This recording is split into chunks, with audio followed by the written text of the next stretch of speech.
Kepercayaan membentuk dasar dari setiap hubungan, baik itu persahabatan, kemitraan romantis, atau ikatan keluarga. Dalam video ini, kita akan menyelami 10 karakteristik yang diuraikan oleh filsafat Stoik yang seharusnya menjadi tanda bahaya ketika mempertimbangkan kepercayaan. Yang paling utama, sangat penting untuk mengamati dan mengevaluasi individu untuk karakteristik-karakteristik ini. Untungnya, ini adalah proses yang mudah, hanya perlu menganalisis kata-kata dan tindakan mereka untuk memahami sifat sejati mereka. Sekarang, mari kita terangkan setiap tipe karakter ini dan memahami mengapa percaya kepada mereka tidak disarankan. Sebelum kita lanjut, pastikan Anda telah berlangganan saluran ini dan mengaktifkan lonceng notifikasi agar tidak melewatkan video apapun, dan seperti biasa, jadilah versi terbaik dari diri Anda sendiri. Mari kita lanjutkan ke kategori pertama, para narsisistik.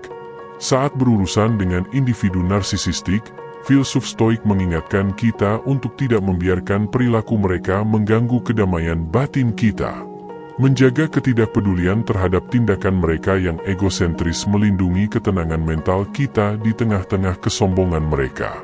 Pertimbangkan ini, jika seseorang secara kebiasaan berbicara tentang diri mereka sendiri dan jarang mempertimbangkan orang lain, mereka jarang dapat diandalkan karena fokus utama mereka adalah pada diri mereka sendiri, secara konsisten memprioritaskan kebutuhan mereka sendiri. Terlepas dari siapa mereka, mempercayai individu narsisistik adalah usaha yang berisiko. Mereka meningkatkan citra diri mereka di atas segala sesuatu, seringkali dengan mengorbankan orang lain. Kebutuhan kompulsif mereka akan pengaguman diri dapat mendorong mereka untuk mengambil langkah-langkah ekstrim untuk mempertahankan fasad yang diinginkan. Mereka adalah tipe orang yang dengan mudah menyalahkan orang lain atas kesalahan mereka sendiri. Oleh karena itu, berhati-hatilah dengan orang-orang yang secara berlebihan mempromosikan diri dan mengekspresikan pendapat mereka tanpa mendengarkan. Kategori kedua adalah para penggosip. Stoikisme juga membimbing kita dalam menangani gosip dan kata-kata yang menyakitkan. Ini menekankan pentingnya untuk tidak memberikan berat yang tidak pantas pada pendapat orang lain tentang kita. Jika seseorang dengan mudah membagikan rahasia atau menyebarkan informasi tentang orang lain, kemungkinan besar mereka akan melakukan hal yang sama kepada Anda dengan memfitnah tentang Anda di belakang punggung Anda. Mempercayai penggosip adalah kesalahan, karena kecenderungan mereka untuk menyebarkan informasi didorong oleh kesenangan, bukan oleh kehati-hatian. Tipe ketiga adalah orang-orang yang secara terus-menerus memicu iritasi, pengganggu. Ketika berurusan dengan individu yang menyebalkan atau manipulatif, Stoikisme menganjurkan untuk introspeksi diri. Alih-alih bereaksi secara emosional, kita bisa berhenti sejenak dan mempertimbangkan bagaimana persepsi dan reaksi kita sendiri membentuk situasi tersebut. Meskipun wajar untuk kehilangan kesabaran selama waktu-waktu sulit, berbeda ketika Anda menemukan diri Anda terus-menerus terganggu oleh seseorang tertentu. Jika seseorang secara konsisten memiliki kemampuan untuk memicu iritasi, kemungkinan mereka melakukannya melalui provokasi halus, menanamkan benih keraguan dalam dosis kecil yang hampir tidak terlihat. Waspada terhadap permainan halus ini. Jika seseorang secara konsisten mengganggu Anda, itu karena mereka secara diam-diam mendorong Anda dengan kata-kata dan gerakan. Tipe keempat adalah orang-orang yang bimbang. Stoikisme mendorong kita untuk fokus pada hal-hal yang bisa kita kendalikan, yaitu keputusan dan tindakan kita.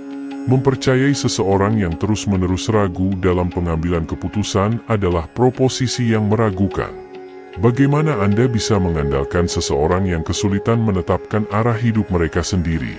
Ketidakpastian mereka muncul dari kepribadian yang belum berkembang, tidak stabil. Mempercayai orang yang bimbang sama dengan mempercayakan anak kecil dengan alat tajam, berbahaya dan tidak dapat diprediksi. Tipe kelima adalah orang-orang yang bermuka dua. Dalam berurusan dengan mereka yang mengenakan dua topeng, Stoikisme menyarankan untuk berhati-hati. Alih-alih terfokus pada tindakan mereka, kita seharusnya fokus pada memupuk kebajikan dalam diri kita sendiri. Kita semua mungkin pernah mengalami individu yang terlihat ramah di depan Anda tetapi menyebarkan desas-desus di belakang Anda. Perilaku ini juga berlaku pada orang lain. Bersiaplah untuk komentar yang merendahkan dari individu yang bermuka dua ini. Ketika Anda memperhatikan perilaku seperti itu, yang terbaik adalah menjauhkan diri dari hubungan tersebut dengan segera. Jangan biarkan kesempatan untuk menguasai emosi Anda terlewat. Tipe keenam adalah orang-orang yang terlalu ingin tahu, terlalu kepo. Stoikisme menekankan perlunya menetapkan batasan dalam percakapan dan membagikan informasi dengan bijaksana. Waspada terhadap mereka yang memiliki rasa ingin tahu yang tidak terpuaskan, karena hal itu dapat mengarah pada pengungkapan informasi sensitif. Rasa ingin tahu ini mungkin juga berakar dari iri hati. Sangat penting untuk berhati-hati tentang kepada siapa Anda mempercayai informasi, karena sulit untuk memastikan bahwa informasi Anda tidak akan digunakan melawan Anda di masa depan.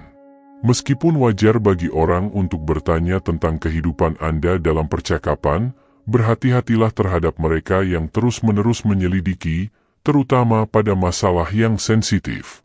Individu seperti itu memerlukan kehati-hatian dan jika memungkinkan jarak.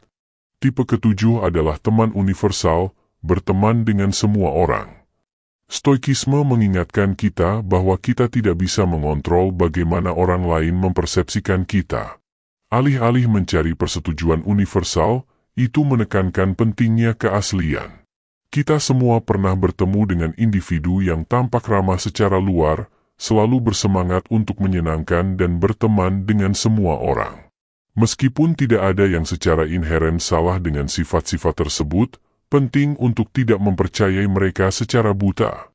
Seringkali individu seperti itu mencari popularitas dan bertujuan untuk menjadi pusat perhatian. Bagi mereka, Anda hanyalah salah satu dari banyak orang, dengan mudah dapat diganti.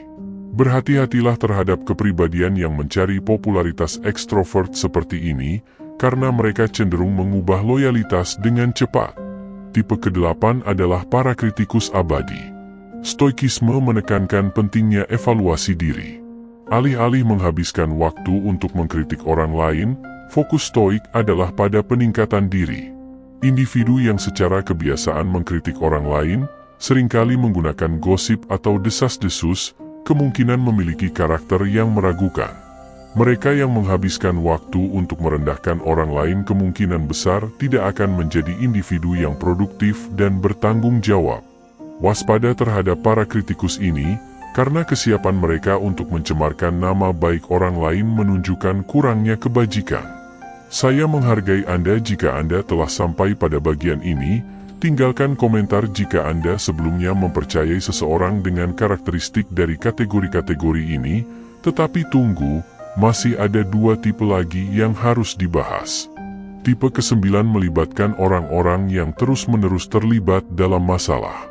Stoikisme mendorong kita untuk bertanggung jawab atas keputusan dan emosi kita, daripada menyalahkan nasib atau keadaan.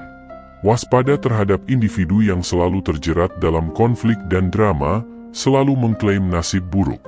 Mereka menggambarkan kehidupan sebagai serangkaian hukuman, sebuah rangkaian kesulitan yang tak berujung.